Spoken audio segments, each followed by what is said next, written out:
नेण्यात येत होतं. त्याने पहिल्यांदा पोलिसांची बंदूक हिसकवून फायर करण्याचा प्रयत्न केला. पोलिसावर फायर केलं, हवेत फायर केलं. त्यामुळे संरक्षणार्थ पोलिसांनी त्या ठिकाणी गोळी चालवलेली आहे. या संदर्भात त्याला दवाखान्यात नेण्यात आलं आणि डॉक्टरांनी अजून अधिकृत घोषणा करायची आहे, पण जी काही माहिती आहे त्याप्रमाणे बहुधा मृत्यू झालेला असावा.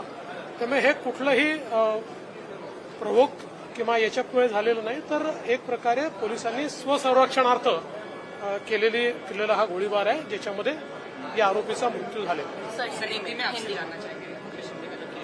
देखिए, ये जो आरोपी था, इसकी पूर्व पत्नी ने सेक्सुअल असॉल्ट की एक कंप्लेंट की थी. उसके लिए एक वारंट लेकर उसको उसकी तफ्तीश के लिए लेकर जा रहे थे.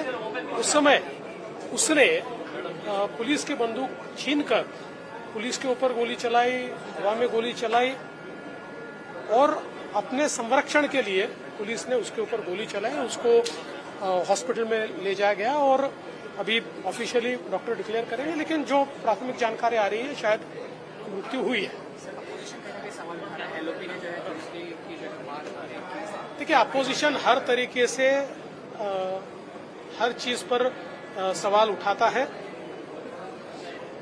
और यही अपोजिशन है जो बार बार बोलता था फांसी दे दीजिए. अब वही अपोजिशन जब पुलिस के ऊपर गोली चलाई जाती है तो पुलिस अपना रक्षण करेगी या नहीं करेगी. मुझे लगता है कि इसके ऊपर इस प्रकार से विवाद करना बहुत गलत बात है.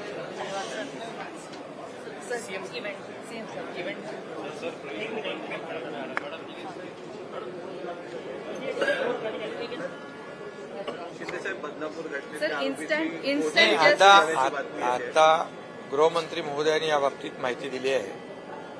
माझ्याकडे जी माहिती आली ती तशीच आहे की अक्षय शिंदे नावाचा आरोपी जो बदलापूरमधल्या केसमध्ये होता, एक लहान बच्चूची जी दुर्घटना घडली होती आणि त्याच्यावर देखील अनेक जो अक्षय शिंदे आहे त्याच्या पत्नीने देखील त्याच्यावर अलिगेशन केले होते लैंगिक अत्याचाराचे.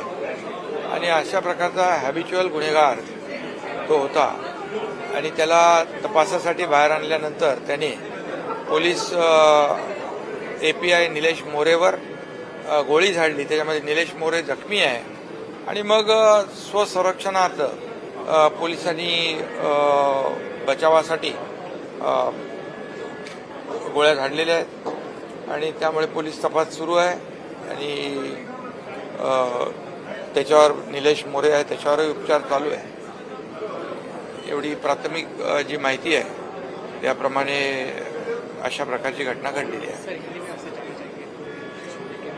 अक्षय शिंदे ये जो बदलापुर में आरोपी था, वो आज जिसको तफ्तीश के लिए जो उसके ऊपर उसकी पहली पत्नी जो थी उसने गुनाह रजिस्टर किया था लैंगिक अत्याचार का, और इसकी वजह से उसको तपास के लिए ला रहे थे और उस दरमियान उसने निलेश मोरे इसके ऊपर फायरिंग की. निलेश मोरे जख्मी है, घायल है और इसीलिए पुलिस ने खुद के बचाव के लिए ये कार्यवाही की है और ऐसी प्राथमिक जानकारी मुझे मिली है. बाकी तो पुलिस जांच के बाद बाकी सब पता चलेगी. तो ये जो नई कोर्ट की नींव रखी जा रही है तक कंप्लीट होने की एक टाइमलाइन रखी है और कैसे बदलाव है? ये नई जो हाईकोर्ट की बिल्डिंग है, आज ये हिस्टोरिक डे है और जो हाईकोर्ट है ये नया हाईकोर्ट बनेगा कॉम्प्लेक्स. इसमें आज हमारे सुप्रीम कोर्ट के चीफ जस्टिस चंद्रचूड़ साहब के हाथों से ये भूमि पूजन हुआ है. निश्चित रूप से महाराष्ट्र के हैं वो और इस मुंबई हाईकोर्ट में भी उन्होंने काम किया है और उनके हाथों द्वारा ये काम हो रहा है. और मैं हूँ, हमारे दोनों उप मुख्यमंत्री हैं, हम खुशनसीब है कि हमारे कार्यकाल में इस नई हाईकोर्ट की बिल्डिंग का कॉम्प्लेक्स का भूमि पूजन हो रहा है. ये रिकॉर्ड टाइम में